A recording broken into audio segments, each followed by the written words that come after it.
Very good. I mean, let me introduce myself first. আমার নাম doctor Mohammad Kabirul ইসলাম। আমি তোমাদের professor, department of civil engineering. তো আমি তোমাদের এই যে C301, যেটা হচ্ছে প্রফেশনাল প্র্যাকটিসেস অ্যান্ড কমিউনিকেশন, এটার তোমাদের কমিউনিকেশন পার্টটা নিব। সেই সঙ্গে আমি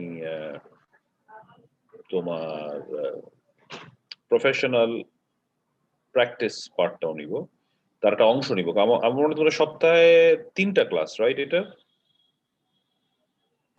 হ্যালো, জি স্যার, তোমাদের কি সপ্তাহে 3টা ক্লাস নাকি 2টা ক্লাস? আপনার দুটো ক্লাস সপ্তাহে মোট 3টা ক্লাস স্যার। পিপিসি মোট 3টা ক্লাস স্যার। মোট 3টা ক্লাস সপ্তাহে, তাই তো?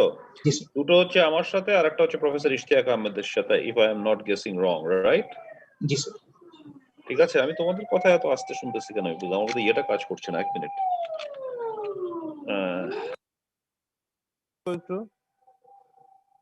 Hello hello. জি স্যার। Yes sir. হ্যাঁ, এখন আমি স্পষ্ট শুনতে পাচ্ছি। তোমরা কি আমাকে স্পষ্ট শুনতে পাচ্ছ? জি স্যার। আচ্ছা, ভেরি গুড, ঠিক আছে, থ্যাংক ইউ। তো ঠিক আছে, এখন কি আগের থেকে বেটার শুনতে পাচ্ছ নাকি আগের থেকে ওয়ার্স, না আগের মতোই? আগের মতোই স্যার। হ্যাঁ, আগের মতোই। আচ্ছা, ঠিক আছে, আমি তোমাদের আগের থেকে অনেক বেটার শুনতে পাচ্ছি। I don't know why. Most likely আমার আমার ইয়েটা আসতেছিল না, আমার মাইক্রোফোন গুলো কাজ করছিল না। বাট এনিওয়ে, ইটস ওয়ার্কিং নাও। তো ঠিক আছে, তাহলে আমি এই প্রফেশনাল কমিউনিকেশন এবং প্রফেশনাল প্র্যাকটিস, তো প্রফেশনাল প্র্যাকটিস যেহেতু 3টা ক্লাস, মোট প্রফেশনাল প্র্যাকটিসের উপরে সপ্তাহে আমি একটা ক্লাস নিব, সপ্তাহে প্রফেসর ইশতিয়াক আহমেদ একটা ক্লাস নিবে। সুতরাং টোটাল যে প্রফেশনাল প্র্যাকটিসের যে কোর্স, তার অর্ধেক পড়াবে প্রফেসর ইশতিয়াক আহমেদ আর অর্ধেক পড়াবো আমি। তো আমি একটু ডিফারেন্ট পার্টস গুলো পড়াবো, আর একটা ডিফারেন্ট অংশ নিয়ে ডিল করবে। এই, আর তোমাদের তো C302 আছে, রাইট? টিউটোরিয়াল আছে না একটা? জি স্যার। হ্যাঁ, ওখানে তোমরা এগুলোর এই সংক্রান্ত তোমরা অ্যাসাইনমেন্টস, প্রজেক্টস এগুলো করে, কারণ this is basically actually learning how to communicate, both in writing, অরালি, how to give presentations, how to write reports, how to the communication part আর কি, how to interact in an office environment, in a professional environment as a professional, how should you interact with your clients, with your staff, who's somebody who is above you, somebody is below you, তোমার subordinate, তোমার superior, with your clients. So there is, to tell you frankly, এটা আমাদের দেশের লোকরা মোটামুটি হবে professional ঠিক জানে না। তুমি দেখবে ইন্ডিয়ানরা মোটামুটি pretty well trained, they know how to do it pretty well. Internationally তুমি যদি ওয়ার্ল্ড ওয়াইড যাও, তুমি দেখবা যে তারা যেভাবে কথা বলে, তাদের টিচার থেকে শুরু করে আমাদের প্রফেসরই হোক, আমাদের স্টুডেন্টই হোক, আমাদের সাধারণ লোকজন হোক, ইভেন আমাদের বাবা মা ফ্যামিলির লোকজন হোক, আমাদের ঠিক ইন্টারাকশন গুলো ঠিক যেটাকে বলে সফিস্টিকেটেড প্রফেশনাল যে ধরনের হওয়া উচিত, I think we have a lack of a lot of training historically আমাদের ঠিক এই ট্রেনিংটা নাই।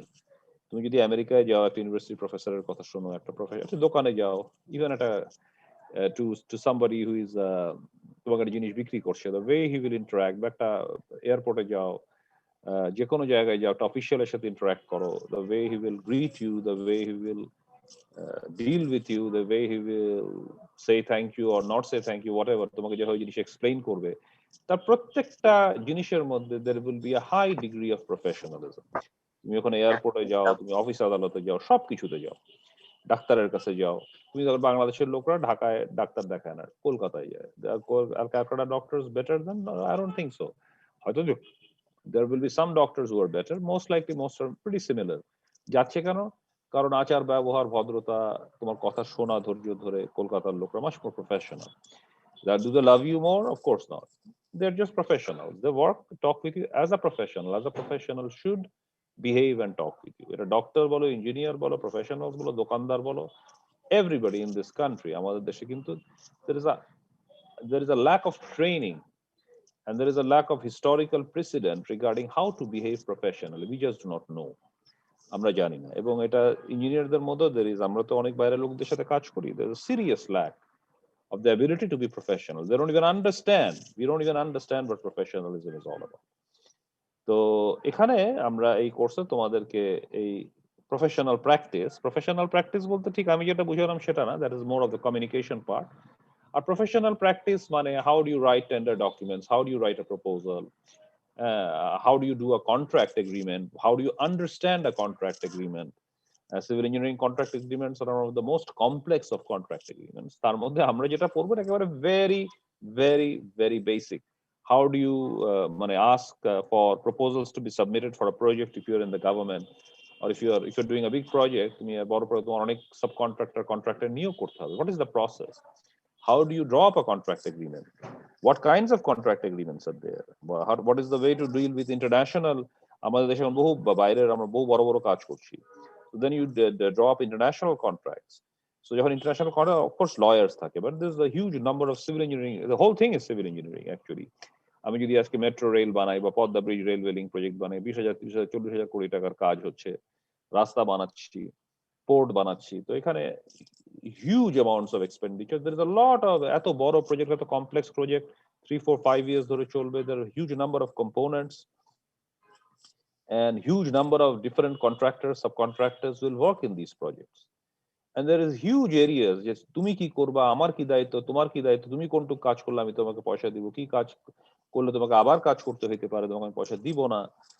আমি যদি তোমার ওখানে কাজ করতে, তোমাকে দিয়ে কাজ করতে না চাই, তোমাকে আমি টার্মিনেট করলেও তার একটা প্রসিজিওর আছে। আমি তোমাকে যা খুশি তাই করে টার্মিনেট করতে পারি না, যেটা আমাদের দেশের লোকরা বোঝে না। তারা ভাবে যে সে বস, যা খুশি তাই করতে পারে। এরকম আমি একের না বহুবার দেখেছি। But he completely misunderstands that he has a seriously, when he signs a contract agreement, he is bound by the terms and conditions of the contract, seriously bound. Particularly international contract agreement হইলে আমাদের দেশে অনেক সময় আইন কানুন খুব দুর্বল।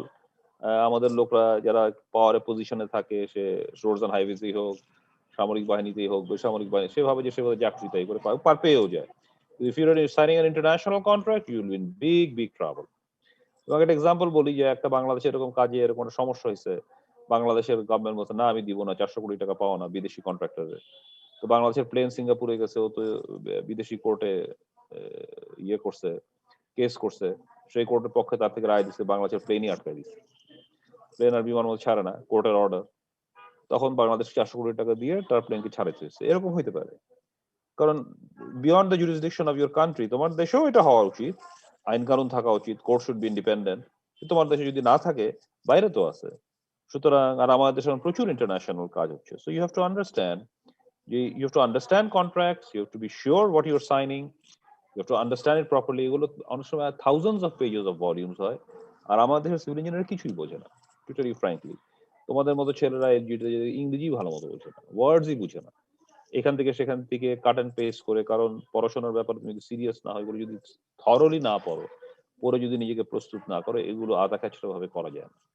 দুই একটা ছেলে আছে যারা যায় প্রফেশনে, তারা খুব সিরিয়াস হয়ে নিজেরাই পড়াশোনা করে, কিছু ছাত্র অবস্থায় কিছুই কাজকাম করে না, পরে দেখে যে না এটা তো মহাবিপদ, এটা তো হচ্ছে না, তারা কাজ করতে চায়, তাদের ইন্টারেস্ট আছে, তখন তারা নিজেরা বইপত্র ঘেটে ঘুরে অনেক কষ্ট করে শিখে নেয়। বেশিরভাগ কোনোদিনই শেখে না, অনেক সিনিয়র লোক হয়ে যায়। কিন্তু আমি এখন অনেক সিনিয়র ইঞ্জিনিয়ারদের সাথে কিছুই জানে না, আমি খুব ব্ল্যাটেন্টলি ফ্র্যাঙ্কলি বললাম, এবং তারা তোমাদেরই আমাদেরই হয়তো ব্যাচমেট, তোমাদের সিনিয়র, এবং তোমরাও এরকম হবা আনফরচুনেটলি, যদি তুমি এইভাবেই নিজেকে চালাও।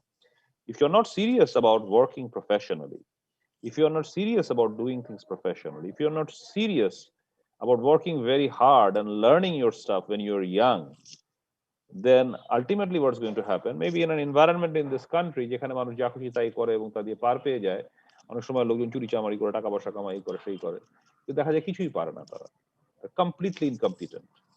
এবং যখন বিদেশি লোকরা যায় এমন সব কথাবার্তা বলে, আমি দেখি যেগুলোর কোনো মাথা বা মুন্ডু কিছুই হয় না, because you have not been serious about your work, you have not learned your job properly, you don't know anything really. কারণ এগুলো তোমার পড়াশোনা করতে হবে, কাজ করতে হবে, কাজগুলোকে নিয়ে আবার চিন্তা করতে হবে, আবার back to your books. It's a series of learning, it's a difficult tough procedure. তোমার বয়স এখন যাই থাকুক, তাতে আরো 10 বছর, আগামী 10 বছর 12 বছর তোমার শেখার time. You should work very hard. If you're not working very hard at this age and at this time, then remember after 10 years down the line, 15 years, you'll never learn, and you will go to a senior position, you will know nothing. তখন তোমার হইচই করে, লাফালাফি করে, জোরাজুরি করে, মানুষকে বকাঝকা করে নিজের সুপিরিয়রিটি প্রতিষ্ঠিত করতে হবে, because you are just a ফাঁকা কলসি। The only thing you can do is sound, and make people believe that you are very powerful, তুমি তার এই চাকরিকে নিতে পারো, সেই চাকরিকে নিতে পারো, এভাবেই লোক চালাচ্ছে আমাদের দেশে। আমি দেখি অনেকেই, সবাই না, লট অফ পিপল। সো এটা ব্যাকগ্রাউন্ড দিলাম যে what is the issues here. So professional practice and communication, is it an important course? It's a damn important course. You must know যে তোমার প্রফেশনে কাজ করতে হলে what are the issues, হ্যাঁ, তোমাকে কিভাবে বিহেভ করতে হবে, প্রফেশনাল কন্ট্রাক্টিং থেকে শুরু করে, প্ল্যানিং থেকে শুরু করে পুরো প্রসেস গুলো। আমরা এখানে কি করবো, তোমাকে আমি জাস্ট ইন্ট্রোডাকশন দিব, just the tip of the iceberg, একটা ডটও দিব না, কারণ এর বেশি দেওয়ার আমার টাইম নাই। তোমাকে আমি একটা লেকচার দিব, ধরো অ্যাকচুয়ালি লেকচারে তোমার সাথে আসবো, ইন্ট্রোডিউস করবো 50 মিনিটের মধ্যে 30, 35, 40 মিনিট হয়তো অ্যাকচুয়ালি বলবো কথাবার্তা।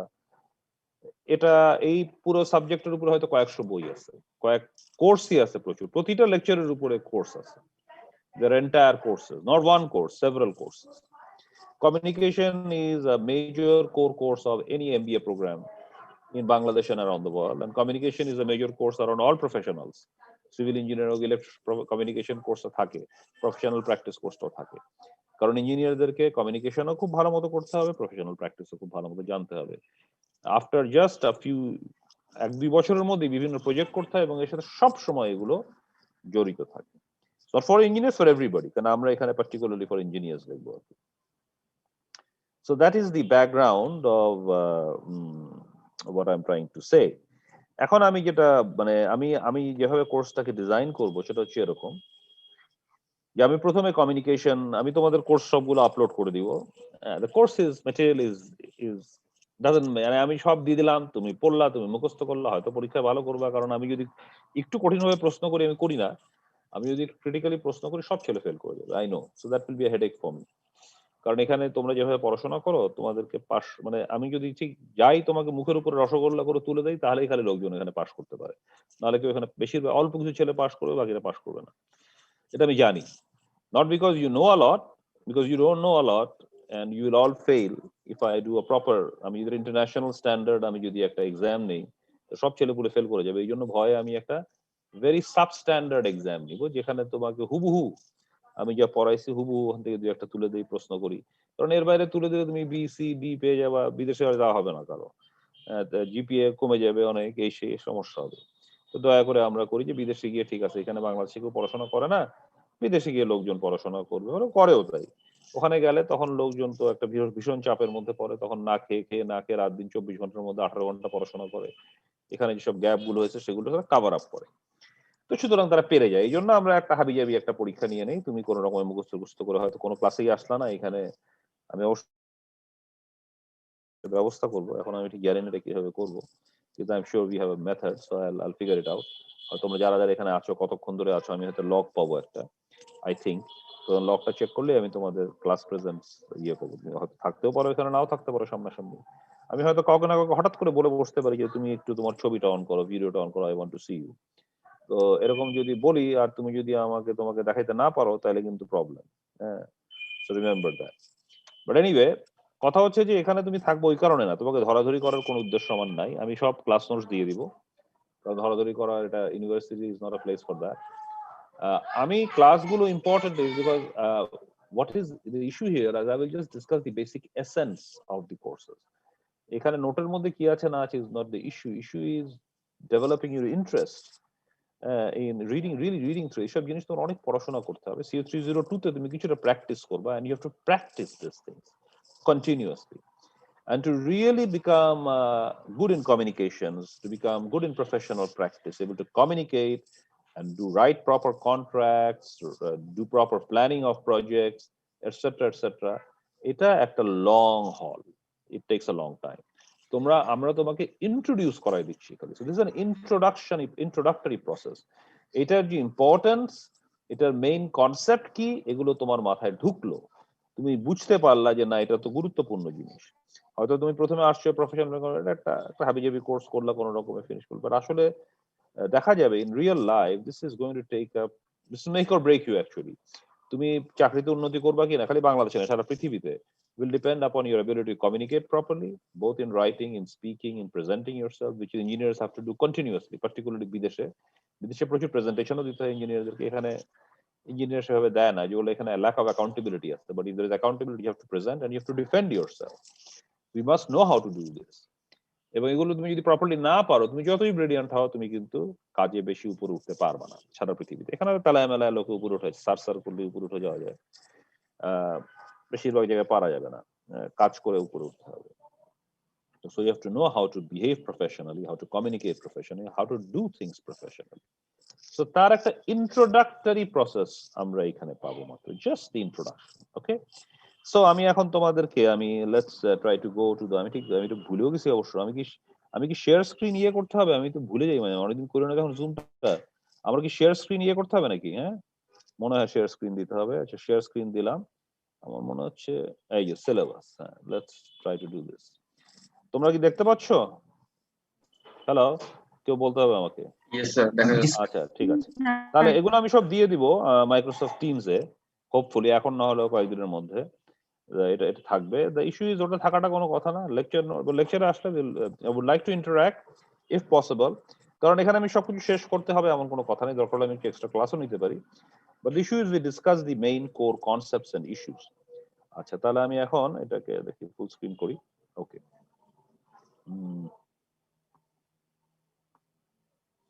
আচ্ছা, এখন তোমার তাহলে আমি লেটস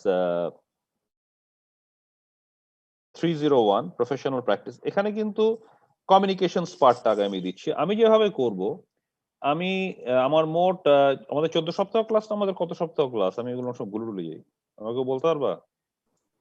15 সপ্তাহ ক্লাস। 15 সপ্তাহ ক্লাস, ঠিক আছে। তাহলে আমি ফার্স্ট 7 উইকস আমি নিব প্রফেশনাল প্র্যাকটিস কমিউনিকেশনস, এবং second 7 weeks half of professional practice. That will be my way of doing things. তাহলে প্রথম 14টা ক্লাস চলে যাবে কমিউনিকেশনসে, এবং তারপরে 14টা বা একটু কমও হইতে পারে, কারণ আজকের ক্লাস সিলেবাস নিয়ে ডিসকাস করে শেষ করে দিব।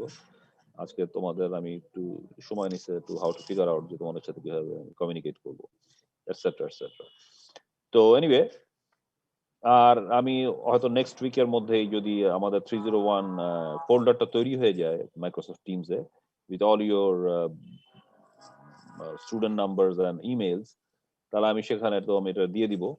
দিয়ে আমি অ্যাটলিস্ট আমি আমার এগুলো সব আমাদের ক্লাস যারা রিপ্রেজেন্টেটিভ তাদেরকে পাঠিয়ে দিব, তারা হয়তো আমি এই সপ্তাহে পাঠিয়ে দিব, আর মাইক্রোসফট টিমসে উঠাই দিব, সেখানে তুমি পেয়ে যাবা। আর এখন আমি just let me go through the communications part, যেটা আমি ফার্স্ট 7 উইকসে শেষ করব। আর নেক্সট 7 উইকসে আমি ধরবো দি প্রফেশনাল প্র্যাকটিসের হাফ অফ দ্য পার্ট। এখন আমি জাস্ট কমিউনিকেশন সিলেবাসটা দিচ্ছি। নেক্সট 7 সপ্তাহ পরে আমি আবার প্রফেশনাল প্র্যাকটিস সিলেবাসটা দিয়ে আমি শেষ করে দিব। এখন আর এটা দিয়ে আমি লাভ নাই। So let's me just do the communication syllabus first. এখানে ফার্স্ট লেকচার হবে ইন্ট্রোডাকশন টু কমিউনিকেশন। মেইনলি এটা আমি দেখবো কি mainly the communication concepts. The 7 C's, actually effective communication করতে হলে কয়েকটি প্রাইমারি কিছু ক্যারেক্টারিস্টিক্স বা কিছু স্কিলস আমাদের অর্জন করতে হবে। This are will look very simple, but actually it's like learning to swim. তুমি একজনকে সাঁতার কাটতে দেখলে খুব দেখবো সুন্দর সাঁতার কেটে যাচ্ছে, তোমার কাছে মনে হবে খুব সহজ। নিজে যাও, হাত পা ছোড়ো, দেখবো ওর মতো সবকিছু করলে তুমি ডুবে যাবে। It's a skill which has to be learned over a period by continuous practice. Even if you know all the concepts of swimming, you cannot swim unless you practice it over and over again until you suddenly learn to swim. And if you do it for a long time, you learn to swim very well. Communication on এটা একদম similar things.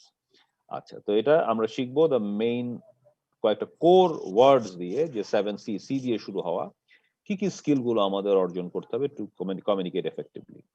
Preparing effective business messages, professional message তৈরি করার সময় আমাদের কয়েকটা কি issues আছে। তুমি যেটা বাইরে থেকে দেখলে চিঠি দেখবা, যেরকম চিঠি দেয়, ফর এক্সাম্পল আমেরিকা থেকে তুমি যদি অ্যাডমিশন পাও, তাহলে শুরু করবে কংগ্রাচুলেশনস বলে শুরু করবে, you have been admitted in this program with a full scholarship etcetera, গেল এই চিঠির ধারা হবে।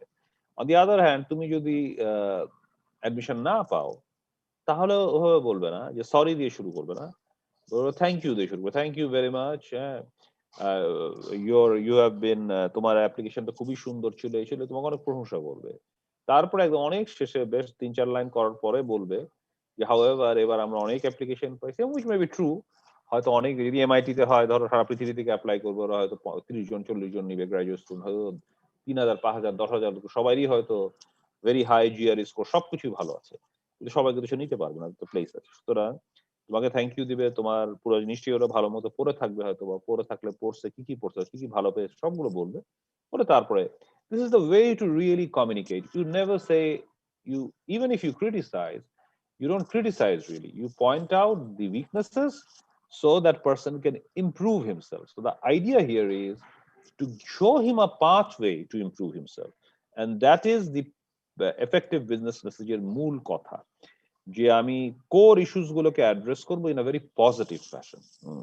আমি পজিটিভ নিউজকে বলবো, নেগেটিভ নিউজকে দুটোকেই বলবো ইন অ্যান অপটিমিস্টিক লাইট, যাতে আমার ইন্টারাকশনটা কন্টিনিউয়াস হয়। কারণ আজকে যাকে আমি নিচ্ছি না, কালকে সে অন্য কোম্পানিতে গিয়ে আমার একটা ব্রিয়ার ক্লায়েন্ট হয়ে যেতে পারে, বা আমার বসও হয়ে যেতে পারে, অ্যাকচুয়ালি ইট ইজ পসিবল, যাকে আমি রিফিউজ করছি। সুতরাং in a professional environment you always try to maintain as much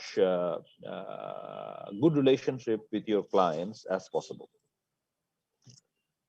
তারপরে কয় ধরনের মেসেজ হয়, how to write professional reports and how to present written reports. যদি ফ্র্যাঙ্কলি আমাদের দেশের লোকদের রিপোর্ট রাইটিং ক্যাপাসিটি, আমি যদি বলি গুড, অ্যাভারেজ, পুয়ার, আমি এই তিনটার মধ্যে ফেলাবো না, আমি বেশিরভাগের ফেলাবো ভেরি পুয়ার। আমি নিজে বুয়েট থেকেও রিপোর্ট লিখি, অনেক অনেক রিপোর্ট কারেকশন করি, নিজে লিখি। আমার নিজের রিপোর্টও প্রথম যখন লিখি, এটা good and poor, I right very good reports, আমি তোমাকে বলতে পারি I right very good English and I right very good reports. তারপরেও আমারটা হবে গুড অ্যান্ড পুয়ার এর মাঝামাঝি, যখন ফার্স্ট ড্রাফট লিখি। আমি একটা রিপোর্টকে আমি নিজে যখন করি, তোমাদের যে কাউকে প্রেজেন্ট করি, প্রফেশনালি প্রেজেন্ট করি, আমার মিনিমাম 4-5 বার ওটাকে আমি কারেকশন করি।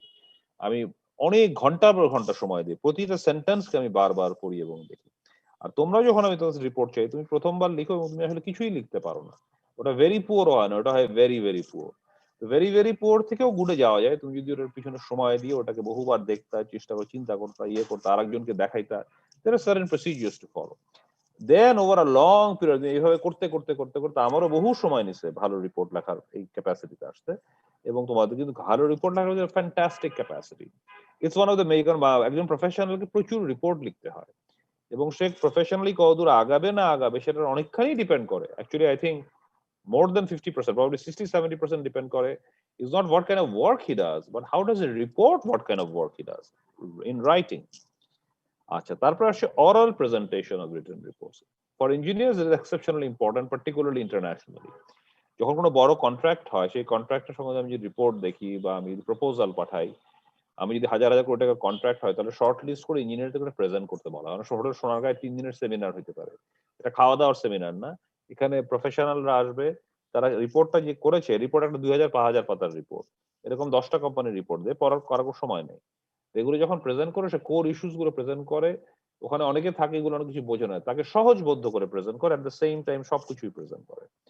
So the engineering ability to present reports in clear diction, clear pronunciation, very clear মানে কথাবার্তা বলা, in মানে very precisely, specifically, correctly, within a short time, with clarity and simplicity, that is a major strength.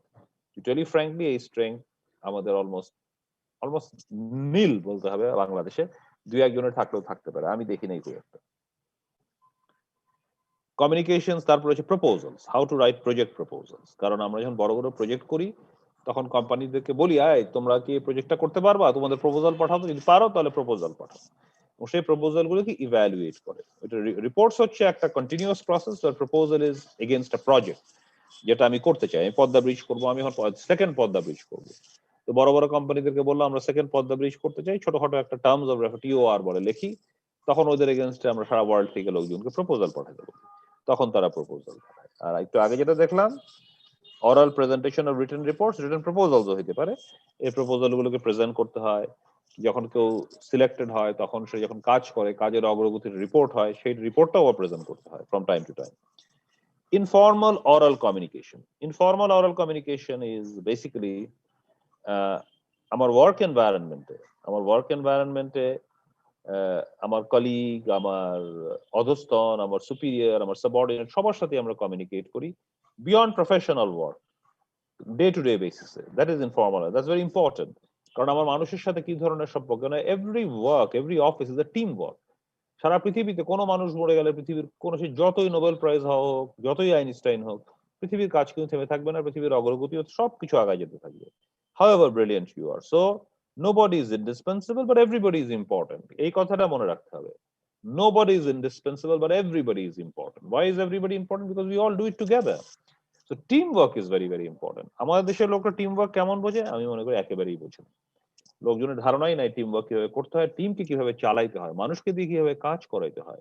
How can be work? It's a culture, it's an attitude, it's to work professionally as a team, whether we like those people or whether we don't like them, but we still work in a team to get things done. To get things done, মানে আমি ঢাকা শহরকে পরিষ্কার করি, ঢাকা শহর কি পরিষ্কার? Of course এটা পরিষ্কার না। ঢাকা শহর পরিষ্কার করার টাকা নাই, প্রচুর টাকা আছে, তাহলে পরিষ্কার টাকা দিলেও লোকজন কাজ করছে না, সেই সুপারভাইজার প্রসেস আছে পুরো টিম ওয়ার্কে, সেই প্রসেস গুলো এখানে ফাংশন করছে না। হয়তো এখানে পলিটিক্যাল ইন্টারফারেন্স আছে, এখানে ব্যুরোক্রেটিক ইন্টারফারেন্স আছে, হয়তো আমার চাচা আমার নানাকে, মানুষের বিভিন্ন লোককে আমার চাকরি দিতে হচ্ছে, আমি যাদেরকে চাকরি দেওয়ার দরকার তাদের দিতে পারছি না, যাদেরকে চাকরি থেকে নট করার দরকার তাদেরকে নট করতে পারছি না, চাকরি নট করলে তো আন্দোলন হয়ে আমাকে উড়ে সরাই দিবে। So these are like real problems, but they have to be solved. That means teamwork is not happening, the organization is not functioning properly. So আমাদের দেশে কিন্তু প্রচুর নন ফাংশনিং বা ম্যাল ফাংশনিং অর্গানাইজেশন আছে, ফাংশনিং অর্গানাইজেশন আছে, but they work under very difficult challenges. কারণ আমাদের দেশের এনভায়রনমেন্টটা ঠিক একটা ওয়ার্ক কন্ডিউসিভ না, এখানে একটা ল্যাক অফ নন ওয়ার্ক কালচারটা খুব পারভেসিভ। মানে লোকজন not accountable for what they do and they don't want to work, they want to do whatever they like to do, that's what they understand. আমাদের দেশের লোকের democracy এবং freedom বলতে বোঝায় যে আমি যা খুশি তাই করবো। সারা পৃথিবীতে কোথাও এই সুযোগ নাই আসলে, there is no scope for doing whatever I want to do. এই সুযোগ পৃথিবীতে নাই, কিন্তু বাংলাদেশের লোকরা এটা করতে পছন্দ করে। So to change from that culture to another culture, and they consider that as democracy, is absolutely not democracy at all. পৃথিবীতে আমি যদি রাস্তাঘাটে হইচই করি, লাগায় মিছিল করি, পুলিশ এসে ধরে নিয়ে যাবে, এটা আমেরিকাতেও ধরে নিয়ে যাবে, ইংল্যান্ডে ধরে নিয়ে যাবে। ওটা আমার পারমিশন নিতে হবে, এই করতে হবে, সেই করতে হবে, রাস্তার এক কোণে গিয়ে বসে থাকতে হবে, কোনো গাড়ি ঘোড়ার কোনো জটবদলা করতে হবে না, প্রেসক্রাইব জায়গা থাকবে, অনেক ধরনের ঝামেলা আছে। So it's not like free for all. Well, in this country, everything is free for all, and that is what we understand by democracy. But most democratic countries of advanced, tara etake bujhe anarchy, and they will simply not tolerate anarchy. So teamwork is working together in a team, and you must understand how to do that. For that, I need informal oral communication, and I also know professional interpersonal communication. So egulo chollo, তারপর হচ্ছে meetings. একটা টিমকে function করতে হলে প্রত্যেকটা টিমকে আমার work assign করতে হবে, তাদের কাছ থেকে আমার ফিডব্যাক নিতে হবে, রিপোর্ট নিতে হবে, তারা কে কেমন কোথায় আছে, কি কাজ করছে, কার কি দরকার, আমাদের এখন কি করতে হবে, কারটা আগে করতে হবে, কারটা করে করতে হবে। এটা করতে হলে যে টিমগুলো কাজ করবে, দে মাস্ট টক টুগেদার। আগে আমরা মুখোমুখি বসতাম বেশিরভাগ সময়, এখন তো আর কেউ মুখোমুখি বসি না, আমরা জুমে বসতেছি, whether I'm taking a class or whether I'm doing meetings. So we are seeing that Zoom can be very effective also. It's not that it is ineffective. আমাদের সবাই সামনাসামনি বসতে হবে তা না, কিন্তু সামনাসামনি না বসলেও আবার একটা there's a lack of feeling of lack of contact. Whether it's how important it is, it's something to be seen in this COVID-19 situation. Communication and legal issues. In America, when you, as a professional, as a lawyer, তুমি যদি কথা বলো, even just মানুষের সামনে একটা বলে দিলা, it's a serious legal implication. You can be sued for saying something even informally in front of several people about a certain thing. As an engineer, তুমি যদি একটা প্রজেক্ট সম্বন্ধে কোনো কমেন্ট করো, even informally, you might be sued and you might, তোমার চাকরি চলে যেতে পারে। So the way you communicate when you're in a professional position has serious legal implications. এবং কোনো একটা অ্যাডভান্সড একটা কান্ট্রির, দেশের কোনো একটা রেসপন্সিবল পজিশনের লোক সহজে মুখই খুলতে চাবে না কোনো জিনিস সম্বন্ধে। খুললেও হি উইল বি ভেরি সার্কামস্পেক্ট, মানে চিন্তা ভাবনা করে কথা বলবে, কারণ প্রত্যেকটা কথার কিন্তু একটা লিগ্যাল কনসিকুয়েন্স আছে, যদি সেটা কন্ট্রাক্ট সাইন করেও বলে থাকে, কন্ট্রাক্ট সাইন না করেও বলে থাকে। সুতরাং communication and legal issues are important. Job application process, কিভাবে চাকরি বাকরি অ্যাপ্লাই করতে হয়, অফকোর্স এখানে এটা আমরা যদিও পড়বো না, কিন্তু actually vocabulary, grammar, punctuation and style, তুমি কিভাবে কোন শব্দ ব্যবহার করো, তোমার গ্রামাটিক্যালি তুমি যদি ভুল রিপোর্ট লেখো, এটা যত ভালো রিপোর্ট হোক, লোকজন ভাববে তুমি কিছুই জানো না, যদিও তোমার হয়তো ভাষার সমস্যা আছে। Punctuation, and style. How do you present it? There is a particular style of presenting. If your style is like আমার বুঝতে বুঝতে মাথাটা খারাপ হয়ে যাচ্ছে তুমি কি বলতে যাচ্ছ, তাহলে obviously nobody's going to read your report really, because everybody's time is very very important. আমার সময় ইম্পর্টেন্ট। তুমি রিপোর্ট দিবা, আমি যদি সহজে দ্রুত বিউটিফুল তাড়াতাড়ি বুঝতে পারি তাহলে I will read it and I will want you to write these reports. আর তোমার এই বুঝতে বুঝতে যদি আমার মাথাটাই খারাপ হয়ে যায়, আমার তত সময় নাই, because I can only give so much time to read your report. Then আমি ভাববো যে একে সরায় দাও, একে দিয়ে কাজ হচ্ছে না, রিপোর্টকে বুঝে দিতে না, নতুন একটা লোক লাগাও। So that's important. Code of ethics for engineers. So this is actually a code of ethics is a completely separate course. আমি এখানে একটা লেকচার আমরা করব। এটা একটা কোর্স না, কয়েকটা কোর্স। তুমি যদি অ্যাজ আ প্রফেশনাল ইঞ্জিনিয়ার অনেকগুলো এক্সাম থাকে বাইরে, বাংলাদেশেও আছে to be a professional engineer, বাইরে কানাডায় বা আমেরিকায় একটা না কয়েকটা কোড অফ এথিক্স এর পরীক্ষা থাকবে। এটা কম্পালসারি, এটা পাস করতে হবে এবং ভেরি সিরিয়াসলি ডিফিকাল্ট। এটা আমি এখন তোমাকে দিব মুখস্থ, আচ্ছা বলো তো ওই কোড অফ এথিক্স 3 নম্বরে এটা কি বলা হয়েছে, কি বলা হয়েছে, মুখস্থ লিখে দিবে, বাইরে দিবে না। বাইরে তোমাকে একটা গল্প দিবে, একটা বাস্তব গল্প, এবং যেখানে একটা সমস্যা হয়েছে, এথিক্স এর সমস্যা হয়েছে এবং একটা সিরিয়াস কেস ফেস করছে একটা সিভিল ইঞ্জিনিয়ারিং কোম্পানি বা একটা অফিস। এখন বলবে যে দেখো তো এইটার কোড অফ এথিক্স, এইটার এই যে আলোচনায় মানুষ এই কথাবার্তা বললেই হলো, এই লেনদেন হলো, এই হলো, এখন একে চার্জ করে বসলো। এখন এই চার্জ করাটাই ঠিক হয়েছে? কোন কোন কোড অফ এথিক্স এর এগেইনস্টে তাকে চার্জ করলো না করলো, তার ইঞ্জিনিয়ারিং লাইসেন্স ক্যান্সেল করে যাওয়ার উপক্রম হয়েছে, এটা কি যুক্তিযুক্ত কিনা? কোড অফ এথিক্স এর এখানে 2, 3, 5 পাতা 10 পাতার একটা ইয়ে বসাতে হবে, যেখানে উত্তর হবে 3 লাইন 4 লাইন 5 লাইন 10 লাইন। তোমাকে ফিগার আউট করতে হবে কোন কোন জায়গায় কোড অফ এথিক্স এর ভায়োলেশন হয়েছে। এগুলো ওইটার পাতায় পাতায় ভিতরে ভিতরে কয়েক লাইনের মধ্যে কয়েক শব্দের মধ্যে লুকায় আছে। And that's the idea, to be really understanding what code of ethics is all about. That is the way তুমি একটা টপ ইউনিভার্সিটিতে পড়লে তোমাকে কোড অফ এথিক্স পড়াবে। আমি তোমাকে কিভাবে কোড অফ এথিক্স পড়াবো? আমি তোমাকে কিছু মুখস্থ জ্ঞান দিব, তুমি এটা পড়বা, মুখস্থ করবা, এসে উগড়াই দিবা, লিখবা, আমি বলবো বাহ তুমি 10-এ 10 পেয়েছো। কারণ কি, আমি যদি ওইভাবে দেই কেউ খুঁজে পাইতে বের করতে পারবে না। 4 জন 5 জন 10 জন মিলে বসে তোমরা আলাপ আলোচনা করে অ্যাসাইনমেন্ট করলেও পারবা কিনা আমার সন্দেহ আছে। সো অবভিয়াসলি, বাট আমি তোমাকে এটা এই কারণে বলছি, তোমাকে ছোট করার জন্য না, ইয়ে করার জন্য, যে you must understand code of ethics is serious business. You have to really understand code of ethics, particularly if you are, তুমি যত উপরের পজিশনে যাবো, পার্টিকুলারলি ইন্টারন্যাশনাল কন্ট্রাক্টস, আমাদের দেশের লোকরা কিন্তু এগুলো একদম বুঝে না। কারণ এখানে এথিক্সটাকে, আইন কানুন ঠিক মতো কাজ করে না। যেহেতু আইন কানুন ঠিক মতো কাজ করে না, যার যা খুশি সে তাই করে পার হয়ে যাচ্ছে। আর লোকে বড় বড় কথা বলে, বড়াই করে কথা বলে, এমন সব কথা বলে যেটা কমিউনিকেশন লিগাল ইস্যুস আসলে তার চাকরি এক মুহূর্ত থাকতো না। এর বাইরে তুমি বলতেই পারবো না, ইম্পসিবল। এখানে লোকজন বলতে থাকে হাবিজাবি কথা, কারণ তার ধারণাই নাই প্রফেশনাল প্র্যাকটিসই কি বি বা কমিউনিকেশনই কি বলে, এথিক্স যাবে কি, লিগাল ইস্যুস কি, কিচ্ছু জানে না। এবং তারা খুব সিনিয়র পিপল। আমার যে চুল সাদা তার থেকেও তোমার বয়সে বড়, তারা কিছুই জানে। So this is the way it is. হ্যাঁ, এখন আমরা সিলেবাসের এই যে সবগুলোরই একটু মেইন টপিক গুলো কভার করি। আমি জানি না আমাদের কত সময় আছে। একটু সময় কি শেষ হয়ে যাচ্ছে নাকি? Hello, are you still there? আচ্ছা, আমার মনে হয় সময় শেষ হয়ে যাবে। সময় এখন যেটা হবে কি, এটা শেষ হয়ে যাবে। তো এখানে আমি এই ডিটেইলিং গুলো দিছি আর প্ল্যানিং প্রসেস গুলো। Thank you for being in the class. আমি ক্লাসটা আজকে লাস্ট মোমেন্টে বসে অর্গানাইজ করছি, but thank you for all being. আমি নেক্সট ক্লাস ইনশাআল্লাহ we will start with the part 1 first class. এটা দরকার নাই, এটা আমি তোমাদেরকে দিয়ে দিব, এখানে ডিটেইলস অফ দ্য সিলেবাস আছে। আর will start with lecture 1। So thank you very much. আমাদের নেক্সট ক্লাস হবে আমাদের হচ্ছে কি বুধবারে, রাইট? বুধবারে, রাইট? Yes sir. ঠিক আছে, তাহলে আজকে এখানেই শেষ করে দিই, কারণ এমনিও বন্ধ হয়ে যাবে একটু পরে। ঠিক আছে, ওকে, টেক কেয়ার, খোদা হাফেজ। হ্যাঁ, আসসালামু আলাইকুম স্যার। Thank you sir. আচ্ছা